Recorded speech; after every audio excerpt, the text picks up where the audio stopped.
შემოგვიერთდა დიდი ღომში მდებარე წმინდა 100,000 მოწამის სახელობის ტაძრის მღვდელმსახური დეკანოზი ირაკლი დუმბაძე. დილომშვიდობისა მამა ირაკლი, დიდი მადლობა. დაგლოცდებით. მშვიდობიან დღეს და მშვიდობიან კვირას უსურვებს. გაიხარეთ, დიდი მადლობა. საინტერესო თემაზე ვსაუბრობთ დღეს ჩვენს გადაცემაში, ღვთის შიშისა და ღვთის სიყვარულის შესახებ და საინტერესო იქნება ალბათ პირველ რიგში ავხსნათ ჩვენს მაყურებელს, ჩვენს დიდი სიამოვნებით მოგისმენთ, ბუნებრივია.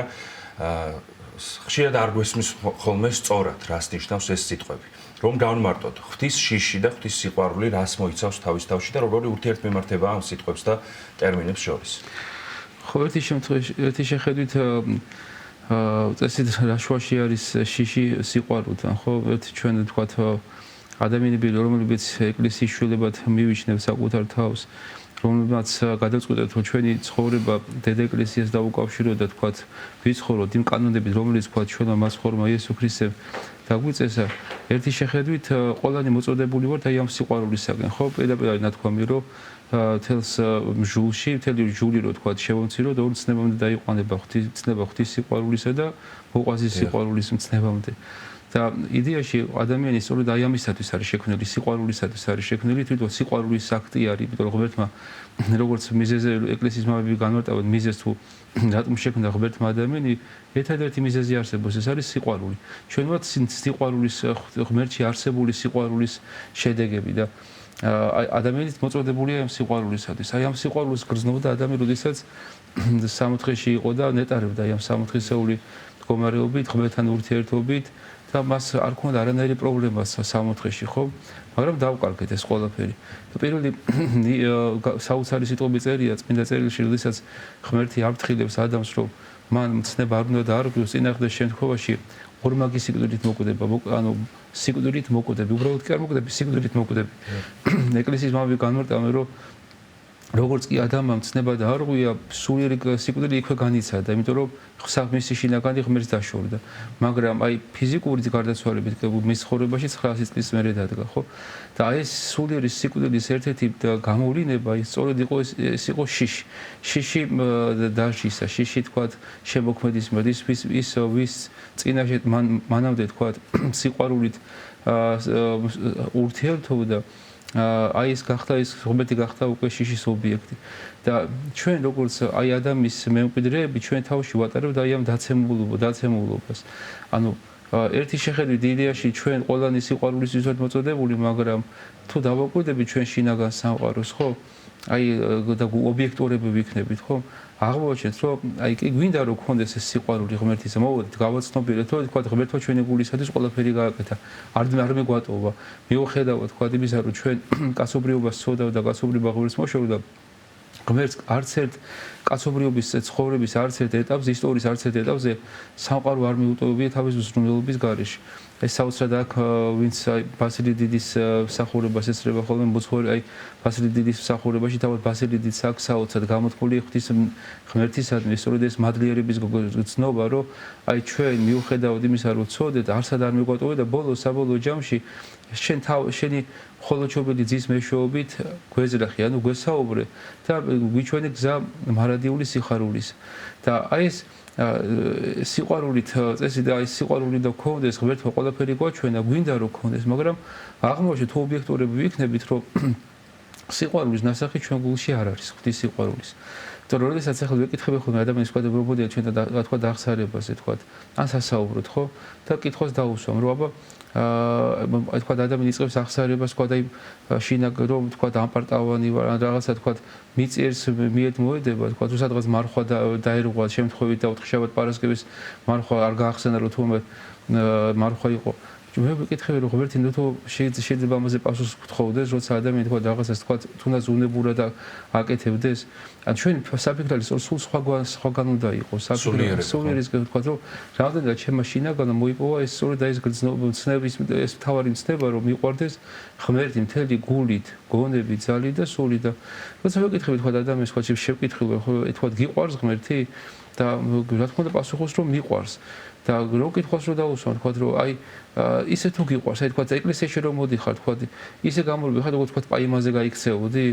არა ნაძალადები არის თქვა ლოცვის წიგნს რო აიღებ თქვა და კითხულობ აი ამ ლოცვას რომელიც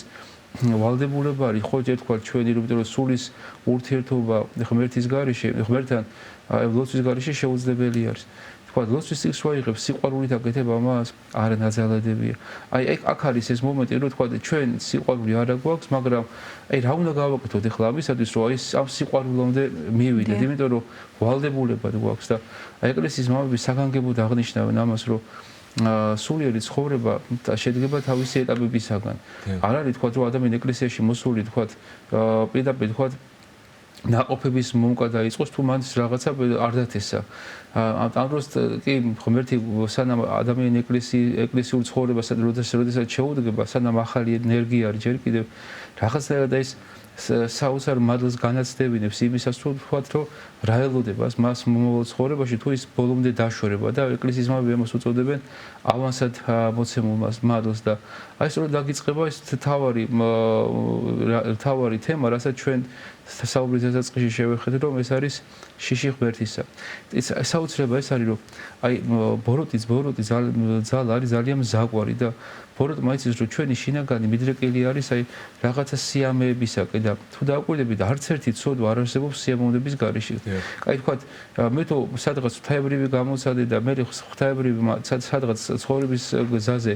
მიმატოვა რომ მე უნდა ვიღვაწო რომ ეს მადლი კვლავ მოვიპოვო აი იქვე ბოროტის ძალა ჩასაფრებულია და ბოროტის ძალა მთავაზობს უკვე სიამოვნებას თქვა სიამოვნება თქვა ამ ცოდვისაგან სიამოვნება სხვადასხვა ცოდვისაგან და აი რა უნდა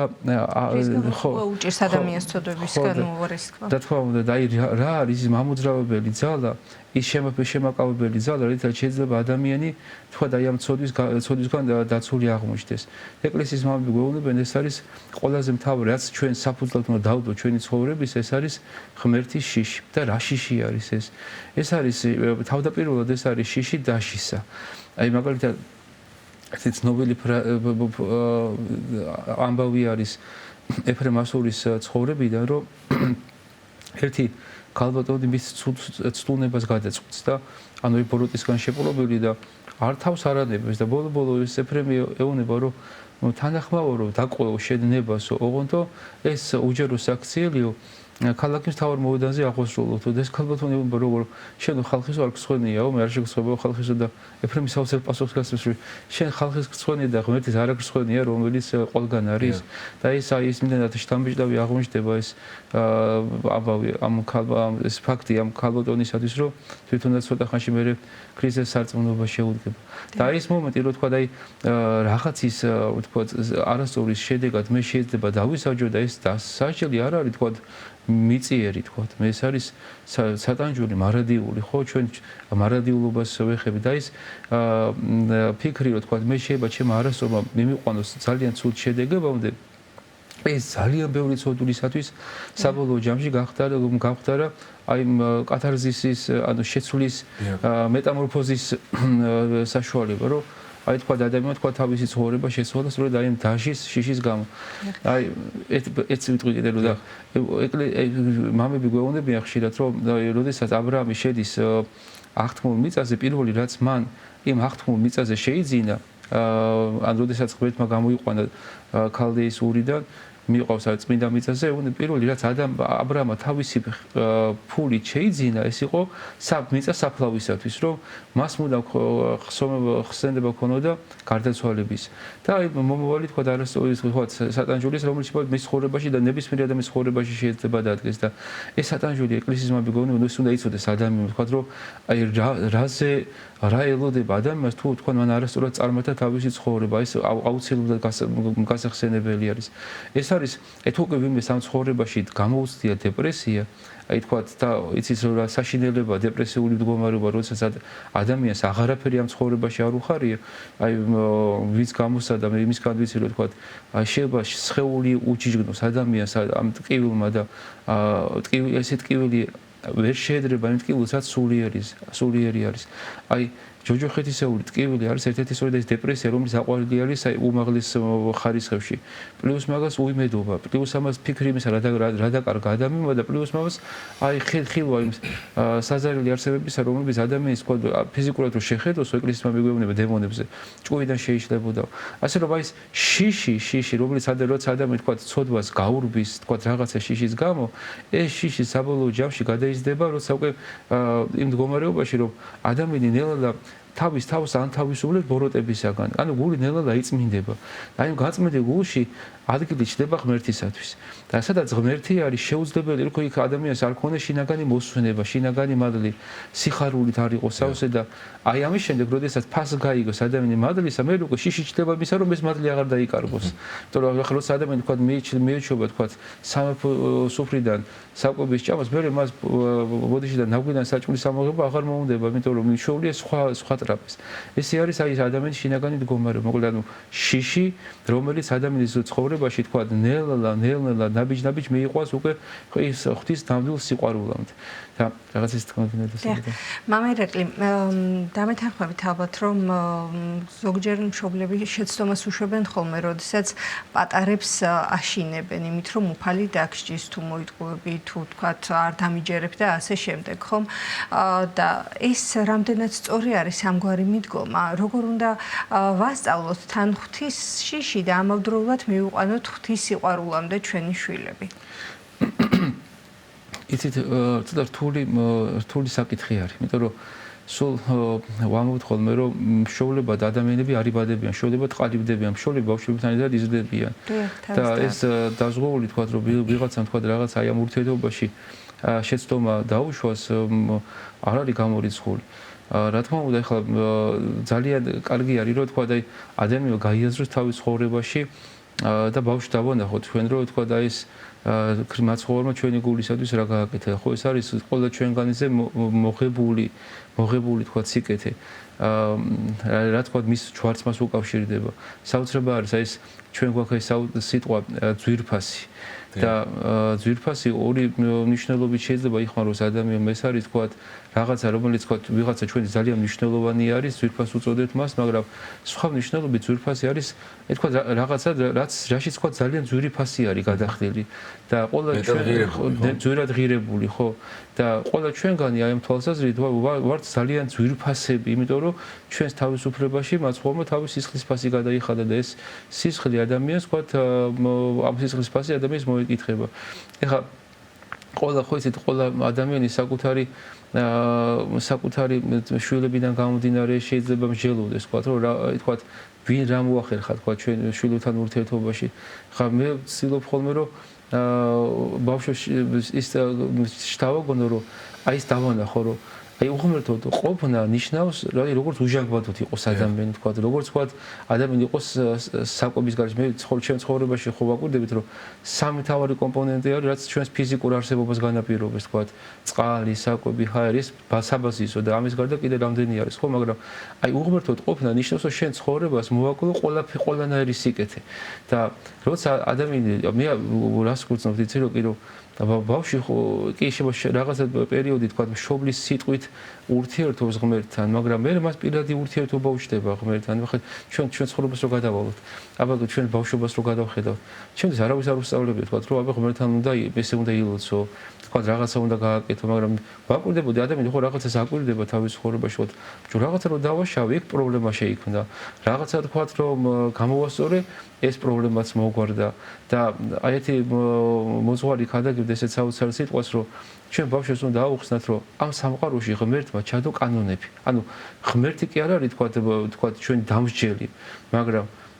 უნდა ღმერთმა ამ სამყაროში ჩადო კანონები. აი თქვა ჩვენ რომ ფიზიკას გვასწავლია, ფიზიკა რა არის ამ ბუნებაში ჩადებული კანონების შესწავლა, ხო რომ თქვა დედამიწას თავის მიზიდულობის ძალა გააჩნია, წყალს თავის ამოგდების ძალა გააჩნია და ასე შემდეგ უამრავი კანონი არის, რომლებიც მეცნიერები ნელ-ნელა თქვა აღმოაჩენენ ხოლმე, ხო? ასევე სულიერ ცხოვრებაში არის თქვა თავისი კანონები ჩადებული, თქვა მაგალითად ეს ამ სულიერი კანონის გამოვლინება რა არის? რასაც გასცემ იგივე დაგიბრუნდება შენ უკან თქვა, რა საწყავლითაც მიუწვოთ იგივე საწყავლით მოგეწყობა თქვენ. სასჯელი მკაცრი არისო მართვისო, როგორ თქვა იაკობ მოციქულს უწერია სასჯელი მკაცრი არის მათთვის რომელთაც არ აყვონ წყალობა ესე თუ ადამიანი თავად არის უწყალო მაშინ სასჯელი ადამიანის ცხოვრებაშიც ღვთის სამჯეროც კაცრი ხდება ადამიანისათვის ანუ ეს სულიერი კანონები არსებობს ფიზიკური კანონები ხა მე პატარა ბავშვთან რომ მიწევდა ხოლმე ურთიერთობა ისეთ რაღაცაც ვეუბნებოდი რომ თქვა აი მე-16 საუკუნიდან თქვა რაც არ უნდა საუკუნეები შეიცვალოს თქვა და თქვა ჩვენ ვიზახოთ რომ თქვა 21 საუკუნეში ცხოვრობთ რაღაცა მივახცეთ დამოუკიდებლობის რაღაცა სხვა მდგომარი შინაგან მდგომარეობას რომ თქვა ჩვენ მიგვეჩნია რომ აი ყველანაირად დამოუკიდებლები ვართ სანამ დედამიწა ამ ფორმით იარსებებს მე-16 საუკუნიდან ადამიანი რომ მოინდომეს თქვა ფეხი გამოყოს და იფიქროს რომ თქვა 21 საუკუნიდან ფრენდა შემეძლია დედამიწას მიენარცხება რატო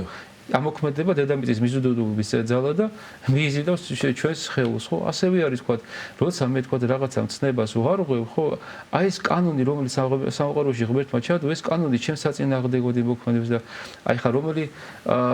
დავით მსალმონეს უწერი საოცარი სიტყვები რომ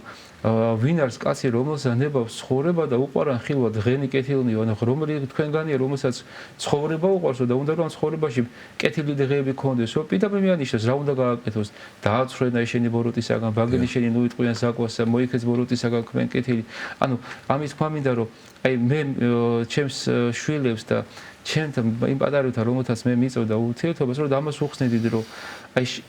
კანონი აი ღვთისაგან ჩადებულ კანონებს ადამიანმა ფეხი არ უნდა გადააბიჯოს თორე წინააღმდეგ შემთხვევაში ეს კანონები ეს ჩვენ საწინააღმდეგოდ იმოქმედებს და მგონია რომ რაღაცნაირად მუშაობს ეს დამოკიდებულება მამა ირაკლი, აი თქვენ საუბრის დასაწყისში ბასილი დიდი და მადლიერება ახსენეთ და საინტერესო ალბათ ამ კუთხით რომ გავაგრძელოთ ჩვენი საუბარი. რატომღაც ყოველთვის გვიჭირს მადლიერება გამოვხატოთ უფლის მიმართ. ერთ-ერთი მთავარი გამოხატვა ალბათ სიყვარულის და პატივისცემის სწორედ მადლიერება. აი რატომ გვიჭირს დღევანდელ დღეს, ну არ აქვს ალბათ ხომ პერიოდს მნიშვნელობა, რომელიც საუკუნეც არ უნდა ყოფილიყო, ეს ალბათ ყოველთვის არის კაცობრიობის პრობლემა, რომ გამოვხატოთ ჩვენი მადლიერება უფლის მიმართ. თუნდაც ყველაზე მთავარი ხომ გათენებული დღისთვის, რომ ყოველ დილით ვიღვიძებთ ვარჯაფთელები და შეგვიძლია რომ მივხედოთ ოჯახის წევრებს, არ შემოვყოფებთ ჩვენს ირგვლივ და ამის შემდეგ უთხრათ გადავუხადოთ მადლობა უფალს რომ ეს დღე გათენდა. რატომ გვიჭირს ეს ადამიანებს? ერთი ადამიანის ისტორია ვიცი, რომ ესე იგი არ უნდა რომ მშობელისთვის რაღაცა ეთხოვა, რომ მე მშობლისგან რაღაცი დავალდებული ყოფილიყო. ანუ თქვათ რომ მისულიყო და ეთხოვა რაღაცა დამეხმარე მე თქვათ მშობელი რომ რაღაცას ეთხოვა და ის არ უნდა და რომ ვალდებულება ეგრესო საკუთარ თავში და აი ხშირად რომ ვიფიქრე თქვათ რატო უჭირს თქვათ ადამიანს უმადურობა ეს ესეც ერთგვარი იმის გამო რომ ადამიანს არ უნდა რომ რაღაცი დავალდებული იყოს ღვთისაგან მე ვთლაპარაკობ იმ ადამიანს ახლა ვინც თქვათ ამ ცხოვრებაში თვითნებურად თავისი კანონებით ცხოვრობს და მას ღმერთი მიაჩნია უბრალოდ თავის ცხოვრებაში სიკეთეების მიღების წყაროთ და დამთავრდა შენ როცა დამჭირდები ბოდი ჩემ გვერდით იყავი და როცა აღარ მჭირდები შენ უღა შემაწუხებ მე საოცარი აი ფრაგმენტი არის მე მიყვარს ხოლმე ხშირად აი დიდ მარხვაში კიდევ ცდილობ ხოლმე კიდე გადავიკითხო ხოლმე დოსტოევსკის აქვს ძემ კარამაზოვში ერთი პატარა თავი არის დიდი ინკვიზიტორი ქვია ამ თავს და საოცარი თავი არის მებოლუჩა მაყურებლის თქვა ის თავი წაიკითხონ აი ეს არის კაცობრიობის დამოკიდებულება ქრისტესთან მე რომ რატომ მოხდა რატომ გვაწუხებ ჩვენი კანონები ყო და ჩვენს გარეშე ძალიან კარგად მიგუგრძნობთ თავს ეს არის თანამედროვე სამყაროს და დამოკიდებულება ღმერთისადმი მაგრამ ხა მე ვილაპარაკოს რომ ამ ადამიანებს ვისაც ღმერთი აი ამ მის ღმერთი მათთვის არის თავიანთი სურვილების დაკმაყოფილების წყარო და ეხლა ვიც თქვა ადამიანი რომელმაც გამოსადა რომ ღმერთი უბრალოდ სიცოცხლე არის და საოცარი სიტყვები წერია სახარებაში ვინც ჩემს სის და ხორცს ეზიარებაო თავის თავში სიცოცხლეს ატარებსო ეს არის იოანეს სახარების მე-15 თავი არის ანუ საკუთარ თავში სიცოცხლეს ატარებთ ხა სიცოცხლის ტარება ნიშნავს რომ შენ გქონდეს და ყველაფერი რაც ამ სიცოცხლესთან უკავშირდება ეს არის სიცოცხლე თავად ქრისტე არის და სადაც ქრისტე არის შეუძლებელი იქ სიხარული არ იყოს იქ ბედნიერება იყოს იქ იმედი არ იყოს სიყვარული არ იყოს ხო და აი ადამიანი თქვა მე ესეთი ადამიანები თქვა ფიზიკურად ყოველთვის ცდილობენ რომ ღმერთს ემადლიერონ და ნებისმიერი თქვა ჩვენ ეკლესიაში მისვლას რომ და იმ მადლიერების მსახურების გამოხატულება ხო ჩვენ მადლობთ ღმერთს ყველაფრისათვის მაგრამ მე აი ამ შემთხვევაში თქვა ადამიანები რომლებიც თქვა თავიანთ თავს მიიჩნევენ რომ ისინი დამოუკიდებლები არიან, ცდილობენ რომ თქვა ამ ცხოვრებაში ნაკლებად დავალდებულები იყვნენ ღმერთისაგან, ისინი ყოველთვის ამისი არის მადლობას ნაკლებს წირავენ ხოლმე და სამწუხაროდ ესე არის თქო მე რომ ყველაზე მეტად ზეცაში უმადური ადამიანები არ უყვართ, თუმცა მე მჯერა რომ თქვა ღმერთი ცდილობს რომ ყველა ადამიანის გული მაინც მოაქციოს და ისე სიკეთისაკენ. ასე რომ ეს მომენტი რომ თქვა მადლიერება ერთ-ერთი თქვა ვალდებულებად გვაქვს ჩვენ ხო ეს ქრისტიანობა ყოველთვის უნდა გაიხსენოს რომ წირვა ეკლესიაში საგანგებოდ მოგვიწოდები ხო ყოველ წირვის განმავლობაში რომ წირვის დროს რომ მადლობდეთ უფალს და ვერ ჩვენ ბევრი რაღაცისთვის მადლობთ ღმერთს. ანუ ეს არის მოწოდება ეკლესიისად მადლობდეთ. სხვათა შორის პირველად სასულე პირი რო გავხდი და შევეხი აი ამ საღვთისმსახურო წიგნს, რომელსაც კურთხევანი ქვია, იქ ერთ-ერთი ამოვიკითხეს, რომ ეს სამადლობელი პარაკლისი და სათაურში და შესავალი არის ძალიან მნიშვნელოვანი, რომ მოძღვარმა უნდა ასწავლოს თავის მრევლს, რომ მადლიერი იყვნენ ღმერთისადმი, თქვა თუნდაც იმ ცირედი სიკეთის გამოვლენისათვის, რასაც ღმერთი ყოველთვის ჩვენს მიმართ გამოხატავს ხოლმე. არის თუ არა მამა ირაკლი ზოგადად შიში, აი როდესაც ადამიანს არასწორად აქვს გააზრებული უფლის შიში, საზიანო პირიქით მისთვის და შეიძლება თუ არა ხელი შეუშალოს ღვთის სიყვარულში. და სწორად ახსრულებაში ცნებების არაც დაგვიტოვა. აი არსებობს კი რა თქმა უნდა ამის საშიშროება არსებობს თუ ადამიანი თქვა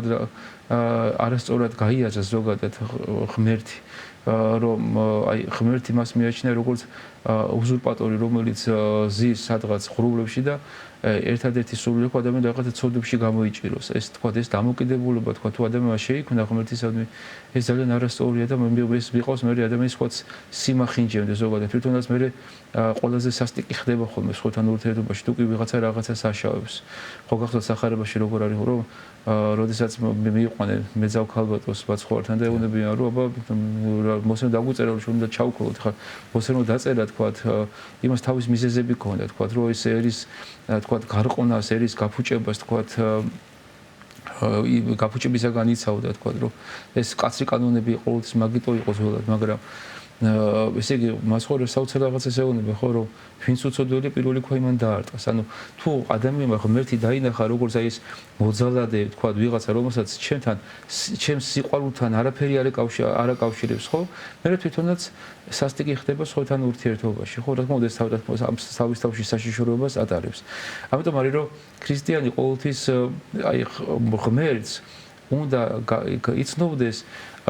წმინდა წერილის მეშვეობით ღმერთს უნდა იცნობდეს თავ მოძღვრის მეშვეობით და პირადი ურთიერთობითაც იმიტომ რომ პირდაპირ წერია ფსალმუნები იქშია გინდა წმინდა წერილში რომ განიცადე და იხილე რამ თუ ტკბილარს უფალი პირდაპირ ამოს დავით ფსალმუნე ჯერ კიდევ ძველ აღთქმაში ხო ეს პეტრე მოციქულს უწერია რომ თავის კათოლიკების სოლეში რომ უკეთო გიხილად რამ თუ ტკბილარს უფალი მაშინ თქვენი ცხოვრების ჟამი შიში დაღასრულეთ რომ თქვა რაღაც აი ამ სიტყვებას არ დააკლდეთ რა თქმა უნდა ეს საშიშროება ამის არსებობს რაღაც თქვენ ახსენეთ სოფელ ამიტომ არის რომ აი ეს ქრისტიანი თქვა რომელიც თავის ქრისტიანობას კარგად არის ნობის ის ძალიან სავალალო მდგომარეობაში არის თუმცა კიდევ ერთხელ გეუბნებით რომ თქვა აი როცა ადამიანი თქვა თუ ამას აი ამ თემას ვეხეთ თუ ღმერთის სიყვარულია და ჩვენ სიყვარულისკენ მოგვიწოდეს მაშინ რაღაც არსებობს თქვა ხო ხშირად ამბობენ თქვა ჯოჯოხეთი და ეკლესიის მამები ამბობენ რომ ეს ღმერთმა ყველა ჩვენგანს ეს მოგცა თავისუფალი ნება და მამა პაისიათონელია და საოცარ სიტყვას რომ ღმე მჯერაო ჩემი შინაგანი გულის მომეუნება რომ ჯოჯოხეთში მყოფა 80 ესე იგი 90% ადამიანებისა ის არ არის ღვთის მგმობელი ადამიანი თქვა ესენი თქვა ვიცი თქვა რაღაც უძლურებიდან გამომდინარე მოხდა თქვა და აი ამ სატანჯოლის ადგილში და თქვა არის ესე იგი იმედი იმისა რომ ეს ადამიანი თქვა ამისგან დაიხსნებიან მაგრამ ხა წარმოგიდგენთ რომ ვიღაცა ვისაც არის ამ სამყაროში არსებობს ვიღაცა ისეთი რომელსაც პირდაპირ ტრობა გამოუცხადა ღმერთს მის კანონებს მის თქვა სიყვარულს და აი დემონური სული შეყრობილი ადამიანი თქვა ხო ღმერთი მის თავისუფლებასაც პატივსცემს და ხა თუ ადამიანი ხა ესეთი ადამიანი რო აიყვანო თქვა და თქვა ნაძალადება თქვა სასופელოში დასვა მისთვის ღმერთთან ყოფობა პრომეტი სატანჯოელი იქნება ვიდრე თქვა ჯოჯოხეთში ყოფნა არის ხვდებით ამიტომ არის რომ ეს ადამიანმა იაქვე ამ ქვეונה მოვას რო თქვა რაღაცნაირად ღვთის შიშით გამსჭვალვა, რომელიც შიში ძალიან ბევრი ცუდისაგან ადამიანს ანთავისუფლებს. აი ჩვენთან მე რო პატარები მოდიან ხოლმე, სწორედ ესეთ რაღაცას ვეუბნები, რომ აი სადაც ცოდვა არის, იქ ღმერთი ვერ არის. იმიტომ რომ ღმერთი ეძებს როგორც აი ფუტკარი ნექტარს ეძებს, მადლი ღვთისას აი სწორედ აი ესეთ სუფთა გულს ეძიებს და ეხლა წარმოვიდგინეთ რომ ადამიანს თქვა რომ უნდა რომ სადღაც დინარის კალაპოტში ხიდის ბურჯი ააშენოს. პირდაპირ რომ თქვა ჩაყაროს თქვა ეს მოზელილი თქვა მასა ცემენტის თქვა ის წყალი წაიღებს, მაგრამ თუ რაღაცა ვაკუუმი არ შექმნეს, ან თქვა რაღაცა წყლისგან არ შემოზღუდეს რაღაცა ტერიტორია, ისე თქვა ბურჯი არ აშენდება, ხო? ესე ვერ ჩვენი ცხოვრება, ჩვენ რო ცოდვას გავუბივართ, ღვთის თუნდაც ღვთის შიშით, აი ამით ღვთის მადლი მკვიდრდება ჩვენში და ეს ღვთის მადლს მივყვართ მე იმ საოცარ გზნობაზე, რომელსაც ღვთის სიყვარული ქვია. ძალიან დიდი მადლობა მამა ირაკლი მოგზაურობისა და საინტერესო საუბრისთვის. დაგემშვიდობებით. მადლობა. შევახსენებ მაყურებელს, ჩვენი სტუდიის სტუმარი იყო დიდი ღუმში მდებარე წმინდა 100.000 მოწამის სახელობის ტაძრის მღვდელმსახური დეკანოზი ირაკლი დონბაძე.